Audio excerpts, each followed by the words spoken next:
দেশের সরকারি কর্মচারী মহলে আজ এক অভূতপূর্ব ঘটনা ঘটেছে। নবম জাতীয় বেতন স্কেল নিয়ে মাসের পর মাস চলে আসা অনিশ্চয়তা এবং প্রশাসনিক জটিলতার অবসান ঘটাতে সরাসরি ময়দানে নেমেছে দেশের আদালত। জাতীয় বেতন কমিশনকে কঠোর নির্দেশ দিয়ে আদালত বেঁধে দিয়েছে মাত্র 2 কর্মদিবসের সময়সীমা। এই সংক্ষিপ্ত সময়ের মধ্যে চূড়ান্ত প্রতিবেদন জমা না দিলে কমিশনের দায়িত্বশীল কর্মকর্তাদের বিরুদ্ধে আদালত অবমাননার কঠোর ব্যবস্থা নেওয়ার হুঁশিয়ারি দেওয়া হয়েছে। এই নজিরবিহীন সিদ্ধান্তে কেঁপে উঠেছে সচিবালয় থেকে শুরু করে পুরো প্রশাসনিক মহল। যে কমিশন গত 6 মাস ধরে ধীরগতিতে কাজ করছিল, তাদের সামনে এখন মাত্র 48 ঘন্টার চ্যালেঞ্জ। অন্যদিকে দীর্ঘদিনের হতাশা কাটিয়ে নতুন আশার আলো দেখছেন দেশের প্রায় 10 লক্ষ সরকারি কর্মচারী এবং 3 লক্ষ পেনশনভোগী। গত কয়েক মাস ধরে নবম বেতন স্কেল নিয়ে যে ধোঁয়াশা তৈরি হয়েছিল, তা সরকারি চাকরিজীবীদের মধ্যে তীব্র ক্ষোভ ও অসন্তোষ সৃষ্টি করেছে। একদিকে আকাশছোঁয়া নিত্যপণ্যের মূল্য, অন্যদিকে স্থবির বেতন কাঠামো। জীবনযাত্রার ব্যয় মেটাতে গিয়ে হিমশিম খাচ্ছিলেন কর্মচারীরা। এমন পরিস্থিতিতে বেতন কমিশনের কাজে দীর্ঘসূত্রতা তাদের ধৈর্যের বাঁধ ভেঙে দিচ্ছিল। রাজপথে নামার প্রস্তুতিও নিচ্ছিলেন অনেকে। ঠিক এই সংকটময় মুহূর্তে আদালতের এই হস্তক্ষেপ অনেকটা বজ্রপাতের মতো। একটি রিট পিটিশনের পরিপ্রেক্ষিতে আদালত সরাসরি বেতন কমিশনের কাছে জবাব চেয়েছে। নির্দেশনায় অত্যন্ত স্পষ্ট ভাষায় বলা হয়েছে, আগামী 2 কর্মদিবসের মধ্যে চূড়ান্ত রিপোর্ট অবশ্যই জমা দিতে হবে।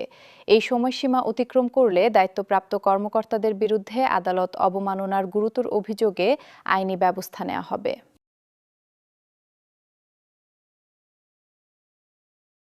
গত কয়েক মাস ধরে নবম বেতন স্কেল নিয়ে যে ধোঁয়াশা তৈরি হয়েছিল, তা সরকারি চাকরিজীবীদের মধ্যে তীব্র ক্ষোভ ও অসন্তোষ সৃষ্টি করেছে। একদিকে আকাশছোঁয়া নিত্যপণ্যের মূল্য, অন্যদিকে স্থবির বেতন কাঠামো। জীবনযাত্রার ব্যয় মেটাতে গিয়ে হিমশিম খাচ্ছিলেন কর্মচারীরা। এমন পরিস্থিতিতে বেতন কমিশনের কাজে দীর্ঘসূত্রতা তাদের ধৈর্যের বাঁধ ভেঙে দিচ্ছিল। রাজপথে নামার প্রস্তুতিও নিচ্ছিলেন অনেকে। ঠিক এই সংকটময় মুহূর্তে আদালতের এই হস্তক্ষেপ অনেকটা বজ্রপাতের মতো। একটি রিট পিটিশনের পরিপ্রেক্ষিতে আদালত সরাসরি বেতন কমিশনের কাছে জবাব চেয়েছে। নির্দেশনায় অত্যন্ত স্পষ্ট ভাষায় বলা হয়েছে, আগামী 2 কর্মদিবসের মধ্যে চূড়ান্ত রিপোর্ট অবশ্যই জমা দিতে হবে। এই সময়সীমা অতিক্রম করলে দায়িত্বপ্রাপ্ত কর্মকর্তাদের বিরুদ্ধে আদালত অবমাননার গুরুতর অভিযোগে আইনি ব্যবস্থা নেওয়া হবে। আদালতের এই নোটিশের খবর ছড়িয়ে পড়ার সঙ্গে সঙ্গে বেতন কমিশনের অফিসে শুরু হয়েছে জরুরি তৎপরতা। সূত্র জানাচ্ছে, নোটিশ হাতে পাওয়ার পর তাৎক্ষণিকভাবে কমিশনের চেয়ারম্যান এবং সকল সদস্যের জরুরি বৈঠক ডাকা হয়েছে। দিন-রাত নির্বিশেষে কাজ শুরু করেছে কমিশনের টিম। ছুটির দিন বলে এখন আর কিছু নেই তাদের জন্য। তবে চ্যালেঞ্জটা মোটেই সহজ নয়। মাত্র 2 কর্মদিবসের মধ্যে 20টি গ্রেডের সম্পূর্ণ বেতন কাঠামো চূড়ান্ত করতে হবে।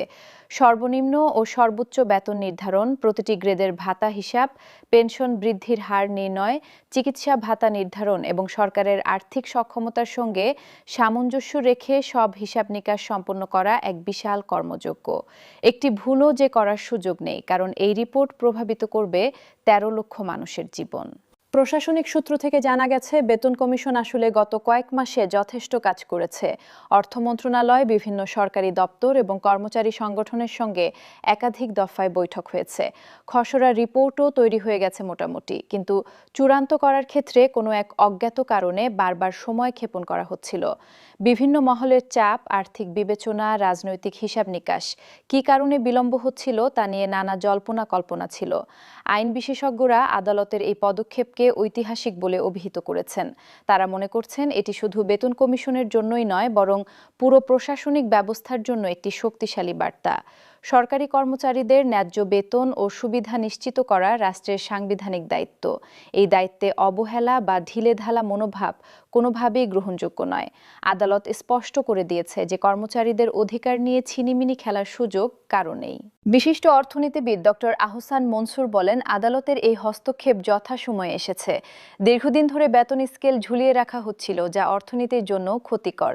নতুন বেতন কাঠামো বাস্তবায়িত হলে সরকারি কর্মচারীদের ক্রয় ক্ষমতা বৃদ্ধি পাবে, যা অর্থনীতিতে চাহিদা সৃষ্টি করবে এবং ব্যবসা বাণিজ্য চাঙ্গা হবে।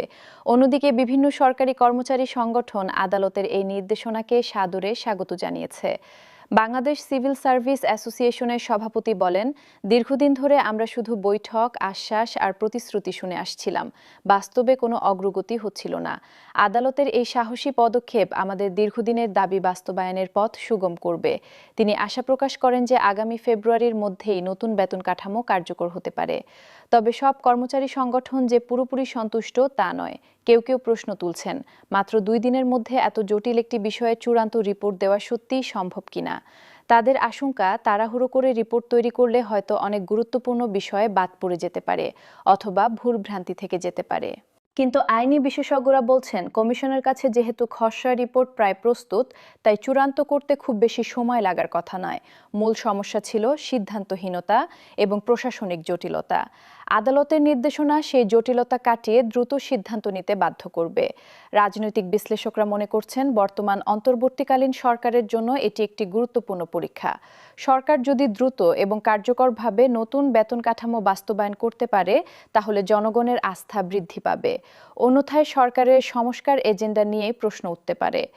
অর্থ মন্ত্রণালয়ের একজন ঊর্ধ্বতন কর্মকর্তা নাম প্রকাশ না করার শর্তে জানান, নতুন বেতন কাঠামো বাস্তবায়নে সরকারের বার্ষিক ব্যয় বৃদ্ধি পাবে প্রায় 5 থেকে 6 হাজার কোটি টাকা। এই অতিরিক্ত ব্যয় মেটানোর জন্য রাজস্ব আদায় বৃদ্ধি করতে হবে অথবা অন্য কোনো খাত থেকে বরাদ্দ কমাতে হবে। তবে তিনি আশাবাদ ব্যক্ত করেন যে এই বাড়তি ব্যয়ের বিপরীতে অর্থনীতিতে যে গুণ প্রভাব পড়বে তা দীর্ঘমেয়াদে সরকারের রাজস্ব আদায়ও বাড়াবে। প্রশাসনিক সংস্কার কমিশনের একজন সদস্য বলেন, নতুন বেতন কাঠামো বাস্তবায়নের পাশাপাশি কর্মদক্ষতা বৃদ্ধির ওপরও জোর দিতে হবে। কেবল বেতন বাড়ালেই হবে না, সেবার মানও উন্নত করতে হবে। ডিজিটাল সেবা সম্প্রসারণ, প্রশিক্ষণ কর্মসূচি জোরদার এবং জবাবদিহিতা ব্যবস্থা শক্তিশালী করা জরুরি। সূত্রমতে, নতুন পে স্কেলে সর্বনিম্ন বেতন 8,250 টাকা থেকে বৃদ্ধি পেয়ে 20,000 টাকা এবং সর্বোচ্চ বেতন 78,000 টাকা থেকে বেড়ে 1,60,000 টাকা হতে পারে।